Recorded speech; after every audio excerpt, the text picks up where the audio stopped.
Have you ever wondered why, during family gatherings, relatives laugh and chat happily on the outside, yet feel a hollow ache inside? Someone once said, "Family is meant to shelter us, but it can also become an invisible wall that chills us to the bone." This is the reality faced daily by those with a dismissive avoidant attachment style. They inadvertently build emotional barriers with loved ones, only to wake up one day in a room full of memories without anyone who truly understands them. Imagine the parent-child bond, or the sibling relationship becoming a song without lyrics, each note played, but no melody to connect them. Dismissive avoidants become so adept at the art of silence, dodging heartfelt conversations or slipping away from the dinner table, all because they fear the vulnerability of dependence.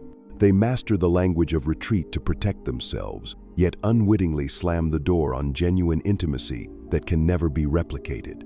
In today's video, we will explore why that armor of independence is merely an illusion, and why age and family turning points like the loss of a parent or conflicts with children can shatter that protective shell to reveal a lonely cage within. More importantly, you'll gain practical tools and advice to dismantle those emotional walls and start building a robust emotional savings account in your family today. If you're a young person noticing you've grown distant from your parents, or you're trying to help an avoidant loved one come back into the fold, hit subscribe and ring the notification bell right now. Don't wait until the silver strands appear before regretting the countless precious moments you let slip away. Watch until the end to embark on the journey from the lonely cage to a warm home, because in a family, no one is truly strong without the shelter of those who love them. End of class. The cloak of independence that dismissive avoidants don is nothing more than a fragile shell concealing a deeply wounded inner world.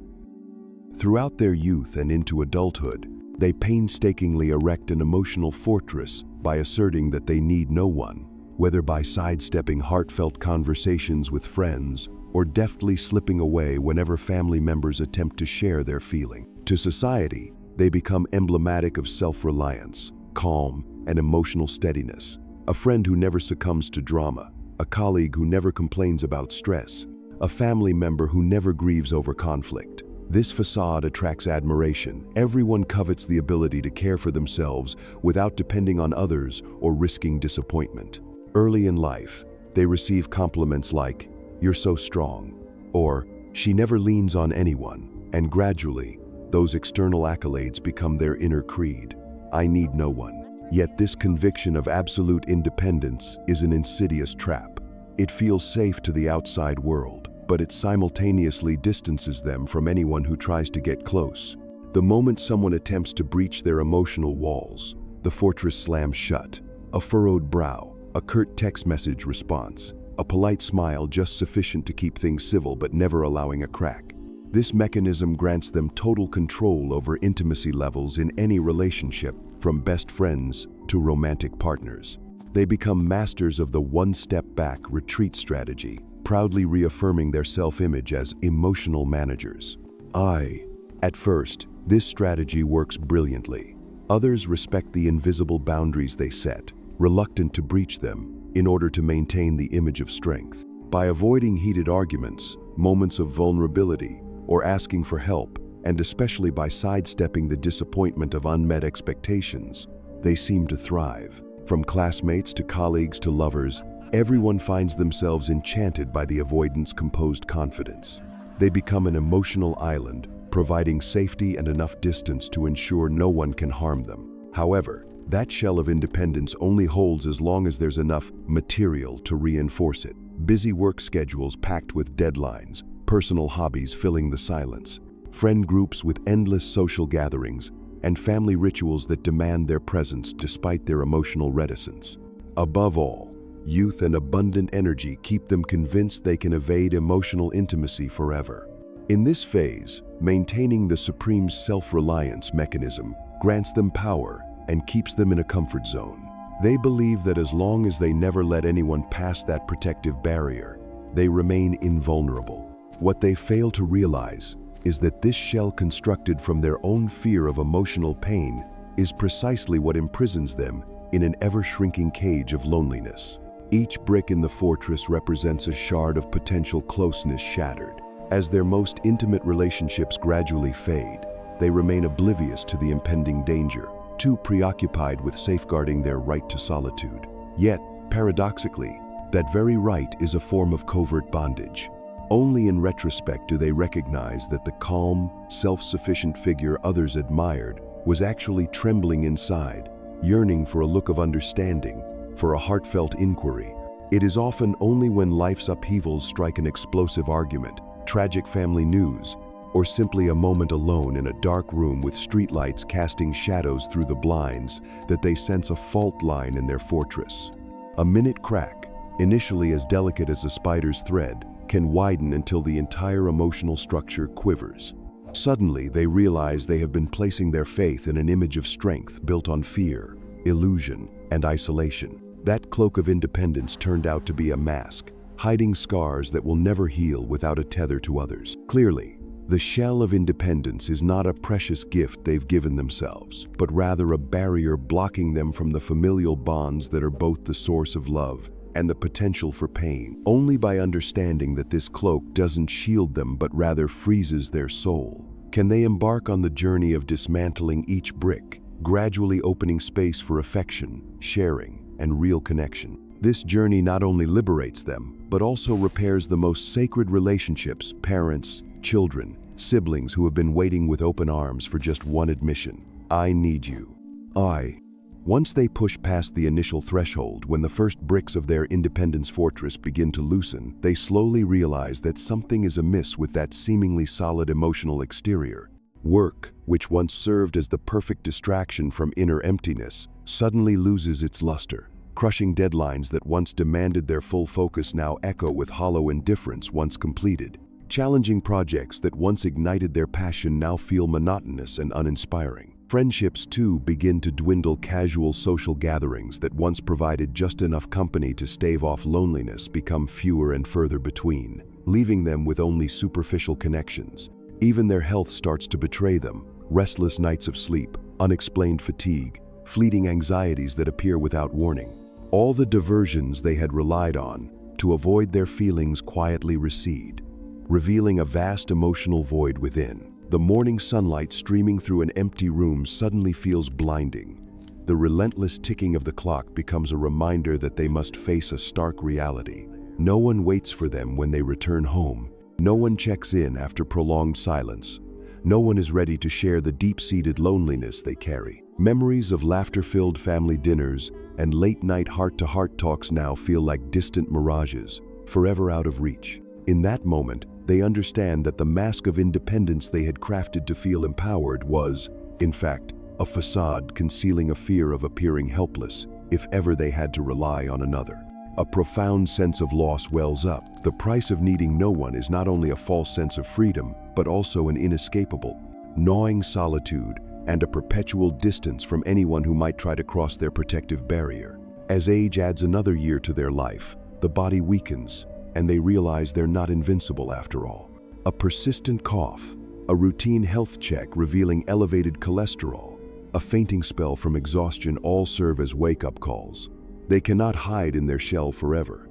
Family members, be it parents or close friends, begin to drift away, each with their own lives, responsibilities, and worries. Even the initial flurry of concerned messages and calls eventually resume their surface-level, perfunctory tone, leaving no lasting emotional imprint. They start to feel like a lone traveler on life's journey, looking around only to find empty seats beside them. The emotional savings account they once neglected to human connection turns out to be finite, and when they finally need to withdraw funds to share sorrow, to lean on a shoulder, they discover it has long been depleted. Their inner voice plays an incomplete melody that no one hears. I am afraid. I long for closeness. I need someone. But old fears hold them back, compelling them to retreat further into silence. They worry that opening up will only bring disappointment, dependence, and the risk of being abandoned once more. So rather than risk vulnerability, they choose further isolation, accepting the quiet, accepting the empty room as their new normal. They rebuff every warm invitation, uttering, "I'm fine," whenever someone shows concern, until the phrase becomes meaningless without any truth behind it. Only then do they realize that their once valuable cloak of independence has morphed into their harshest inner prison, a prison without iron bars, erected by reason, walls without height, filled with fear. In that prison, they are both prisoner and warden, yearning to unlock the cells yet terrified of letting emotional intruders in. The tragedy is, they've lived in this self-made cell so long that they've forgotten the sensation of breathing in another person's warmth. They've forgotten how to give, to trust, to feel euphoria, or melt in shared sorrow with someone. Now, at the brink of utter loneliness, they look back on the years gone by and wonder, how many precious memories could have been shared? How many joys could have been doubled if someone else had been there to celebrate? How many sorrows might have been soothingly divided, softening the sting of pain? Regret begins to swell, but it may already be too late for a complete mending. They cannot rewind time to rebuild emotional bonds brick by brick. Those they once pushed away have moved on, found new lives, hidden their wounds beneath personal defenses, and they might no longer be open to reconciliation. It is precisely at this moment of brutal clarity, when they recognize the cruelty of their inner prison, that they stand at a fork in the road, remain steadfast in the lonely routine, or begin the arduous task of tearing down the walls they themselves constructed. That decision is far more than a fleeting impulse. It becomes an inner struggle between mind and heart, between fear and the deep yearning for connection. In the next chapter of this journey, we will explore those first courageous steps they can take to unlock the door within, even if the warmth of familial love has long since grown cold. Having confronted their inner prison and realized that their fortress of independence had turned into oppressive shackles, a new chapter unfolds: regret and turmoil during the aging process. Many people pride themselves on being happy alone, well into their 60s or 70s. Yet in those years, the once comfortable nights stretch endlessly, transforming rest into a haunting symphony of loneliness, each tick of the clock carving deeper into the soul. The warm glow of a bedside lamp now reveals shadows of isolation on a worn armchair. The phone remains silent, devoid of the casual "what's for dinner" messages or "I'm stopping by" check-ins. Suddenly, the tranquility they once treasured becomes suffocating, like a heavy curtain blocking every ray of hope for connection. Regret rushes in like an unexpected storm, sweeping away any remnants of pride. They mourn the distance they created from those who loved them, their parents, childhood friends, first loves, and lifelong companions. They lament every skipped opportunity to talk, comfort, or simply embrace someone during sorrow. Precious memories become blurred film reels in their minds, irretrievable and forever lost. Reflecting on their child's tears at night they never soothed, on missed parent-teacher meetings or overlooked bedtime stories, they are pierced by the sorrow of "I was too busy" and "I said I'm fine" too often. Phrases once spoken with confidence now become sources of unending pain. Yet their hearts do not just harbor regret, they are torn by inner conflict. Some feel a sudden urgency to make amends but fear that apologies might reopen old wounds. They worry their contrition will only deepen others' hurt, that calls of "Dad" or "Mom" will echo hollowly in an empty house. So rather than opening up, they press their fortress walls tighter, convincing themselves it is too late or pointless. Others are caught in a tug-of-war between a remnant pride that insists "I'm strong enough on my own" and a raw vulnerability that craves someone's shoulder to lean on. Each step toward reconciliation feels both necessary and terrifying. Necessary to escape loneliness, terrifying because of the risk of new heartbreak. Many resign themselves to silent suffering, believing silence safer than words that could spill yet more pain. But this very silence deepens the wound, turning fissures into chasms that no amount of time can bridge. As days pass, they realize that regret unacted upon is a wound that never heals. Sitting on the balcony in autumn breezes that stir faint memories of happier times, they feel an ache of longing mixed with helplessness, regretting every moment unshared. Nevertheless, there are those who muster courage, even if delayed, to reach out to loved ones, offering apologies and extending hands across years of distance. They learn to knock on others' hearts with sincerity. A simple phone call, a handwritten letter smudged with tears, a trembling embrace at a first reunion in months or years. These small acts become seeds planted in barren ground, seeds that may not bloom spectacularly overnight, but are sufficient to warm relationships once deemed beyond saving. They experience a rush of emotion when they hear their child's laughter again, witness their parents' tears of relief, or feel the joyful tears of a friend overwhelmed by a surprise meeting. In those moments, they understand that healing is not a straight path, but a journey of confronting fear daily, sowing connections relentlessly, and dismantling the fortress brick by brick. No measure of regret can rewrite the past, but it can ignite the strength to transform the present. In the next section, we will explore concrete steps to help these weary souls break free from the chains of regret, embrace genuine healing, and rekindle the sacred bonds of family. Building on the turmoil and regret of their emotional prison, there come moments of sudden clarity like sunlight piercing through storm clouds that awaken them to the realization that isolation is no longer a safe haven. Some receive the unexpected news of a parent's passing. Others face a serious diagnosis. Still others endure a minor stroke or accident that shatters their long-held faith in self-reliance. In that instant, standing at the threshold between life and death, there is no room for prideful armor or unyielding barriers. They understand that they truly need others, and that others need them. Physical limitations once scorned as weakness become a wake-up call. No one can survive alone forever. Confronting loss or illness brings an unprecedented emptiness, as hobbies and work no longer fill the void in their hearts. Days spent in a hospital bed, each pang of pain reminds them that family, friends, and children are their real lifelines. In the bleakness of a medical ward, a single check-in call, an encouraging message, or a warm handhold can transform the dread of solitude into hope. They recognize that familial love is a far more potent remedy than any medicine. From that moment on, many begin dismantling their fortress by expressing emotions long suppressed. They tremble as they confess fears of abandonment, the ache of solitary burdens, and their deep craving for unconditional love. In revealing these truths, they not only chip away at the first bricks of their inner wall, but also create space for empathy and connection. A Stoic father admits to his son the sleepless nights spent questioning whether his love was understood. A reticent mother tells her daughter how guilty she felt, missing her child's sickness. A quiet son reaches out to his mother-in-law to ask for a second chance. Alongside opening up, they start to listen. They hear their children's whispers for parental attention, their old friends' hidden resentment at past indifference, and even reproaches that sting but also convey care. In the respectful silence of genuine listening, they grasp the depth of wounds they inflicted and feel love not as a distant ideal, but as a presence at their side. Moreover, some take proactive steps to rebuild family ties, hosting intimate gatherings, inviting siblings and grandchildren to share a home-cooked meal, poring over old photographs, and recounting stories that bring tears of joy. Others begin daily family journaling, penning down words they never spoke, confessions, and raw emotions, creating an invisible thread that links past, present, and future. They practice closeness, a heartfelt hug each morning, a caring check-in each night, a reunion dinner every weekend. Thanks to these courageous strides, life becomes richer and warmer.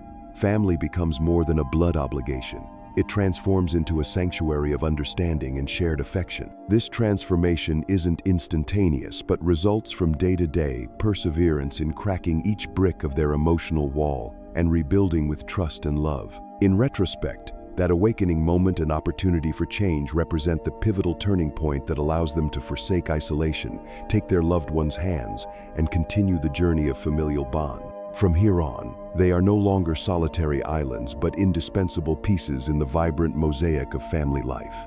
From the steadfast steps of dismantling their inner prison and the emotionally charged moments of awakening, they finally arrive at the concept of hope in their twilight years, a phase that need not be passive, but can transform into a precious opportunity to build an emotional savings account. In youth, nurturing family bonds, friendships, and emotional ties is akin to making deposits into a savings account. The earlier one starts, each small action, a caring phone call, a cozy family dinner, a heartfelt confession yields increasing interest in the form of love and trust, enriching later life and giving it depth and meaning. Yet even if they embark on this process only after life's silver stripes appear, those later investments can still blossom into profound significance. Delay is not an end, but a reminder to cherish every moment, making each shared touch or knowing glance exponentially more valuable. With unwavering resolve to cultivate relationships in their final chapter, many revisit warm memories, leafing through old photo albums to recount stories spanning generations from grandparents to great-grandchildren. They boldly acknowledge past mistakes and moments of indifference, opening their hearts to forgive both themselves and those who hurt them. In the intimate glow of family reunions, bursts of laughter and tears of emotion merge into a harmonious chorus of reconnection. Others expand their social circles, joining hobby clubs, dance lessons, or art classes to enrich their emotional networks, discovering that age is not a barrier to connection, but rather magnifies the value of every relationship. Reconciliation with immediate family often marks a pivotal turning point. Long-buried conflicts are brought to light, and conversations are guided by humility and sincerity, allowing everyone involved to recognize that mistakes are universal and that forgiveness paves the way for healing. By listening to parents share concerns they once hid behind stern facades, they come to understand the root of decisions that once drove their children away. By opening up to grandchildren, they reveal the anxieties they never voiced about both legacy and unconditional love. Forgiveness manifests not just in words but in deeds: a gentle hand squeeze, a simple yet heartwarming meal, a handwritten legacy that records not only material assets but also heartfelt messages of love. Moreover, many discover that late-life romance, though unhurried, can be deeply fulfilling. Freed from the armor of pride, their hearts are open to genuine sharing. These new relationships often unfold with graceful ease, unburdened by rigid expectations or fixed roles, flourishing instead on mutual understanding and respect. Together, they stroll through park paths, enjoy simple lunches on sunlit balconies, or sit quietly over cups of mild tea, listening to one another's life stories still waiting to be told. Such late-blooming love may not rush, but it stands firm like an ancient oak rooted in soil enriched by life experience, lessons learned from past missteps, and a fervent desire to live each remaining day fully. Looking back on a journey filled with trials and triumphs, they realize that hope in their final years is not merely a wish for more time, but a desire to make every remaining moment count, crafting a tapestry of profound emotional connections. Life in one's later years can be suffused with laughter and tears, the laughter of liberation and the tears of joy born from being embraced by genuine family love, deep friendships, and heartfelt romance. The next installment of this journey will unveil concrete strategies to maintain that emotional savings account daily, enabling each of us to transform our later years into a warm symphony of love and connection. Avoidant attachment is not merely about steering clear of intimacy or refusing to share emotions. It's a deep-rooted defense mechanism forged by childhood wounds and incomplete relational nourishment. When a child experiences emotional neglect, rejection, or unconscious punishment from caregivers, even in small forms such as "don't cry, don't bother us," or "you must take care of yourself," they internalize the belief. Love equals pain, sharing equals abandonment. Over time, the self-reliance mechanism kicks in. The child learns to shut down their inner world and redirect their safety needs into solitary pursuits, studying, sports, or work, instead of relying on emotional bond. As adults, those with an avoidant style often appear strong, capable of enduring solitude, and impressively stable. Yet inside, they are the true victims of unhealed wounds, scars hidden beneath the mask of "I'm fine." They use silence and distance to shield themselves from recurrent pain, the hurt of revealing vulnerability and not receiving empathy in return. Every budding close relationship encounters invisible barriers: last-minute cancellations of coffee dates, curt "I'm busy" text replies, or half-hearted hugs. These behaviors inadvertently leave others feeling let down, while reinforcing in themselves the belief that emotional connection is a trap. The pain of the avoidant is not solely the sting of rejection, but also the despair of not knowing how to connect. They crave attachment yet fear dependence, long to be understood yet reject opening their hearts. In long nights of introspection, they hear their inner voice sigh, "I need someone to comfort me," but their rational mind immediately retorts, "No, I mustn't show weakness." Thus they live in a relentless conflict between a yearning heart and an unyielding self-reliant ego. Loneliness isn't a chosen companion, but the only adversary left once all doors to intimacy are closed.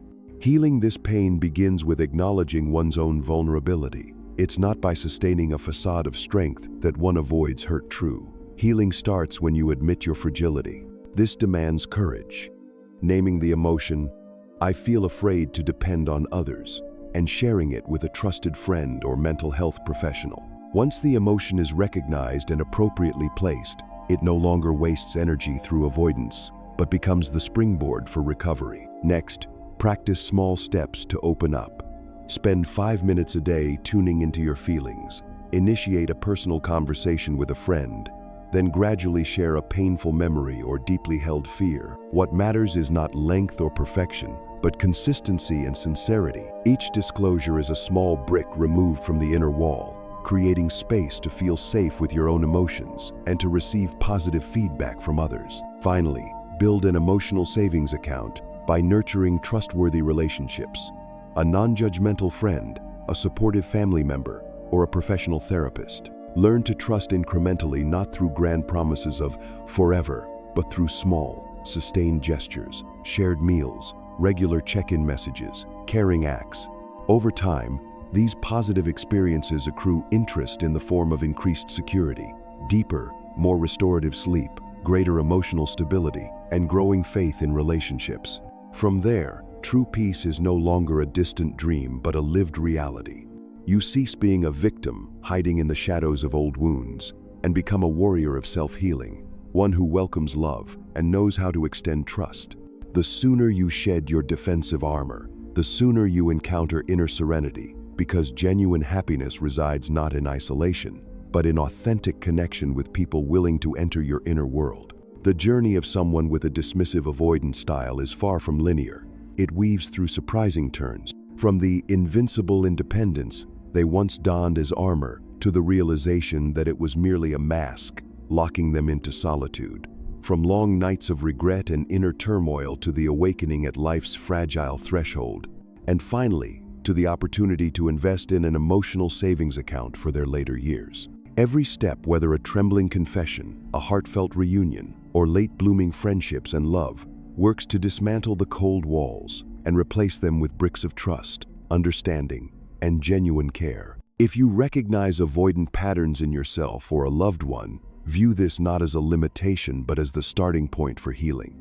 Every moment you dare to open your heart brings you closer to inner peace. Begin with an honest conversation, a coffee date filled with sharing, or simply a warm check-in. Don't wait for old age to knock before regretting lost opportunities, because the sooner you cultivate connection, the richer the interest of emotional closeness you will reap. Thank you for joining this exploration of avoidant attachment. Don't forget to subscribe and turn on notifications so you won't miss our upcoming deep dive videos on nurturing family bonds, connecting hearts, and building a truly peaceful life. Let each new day be another chance to open up, connect, and heal, because you deserve authentic love and understanding.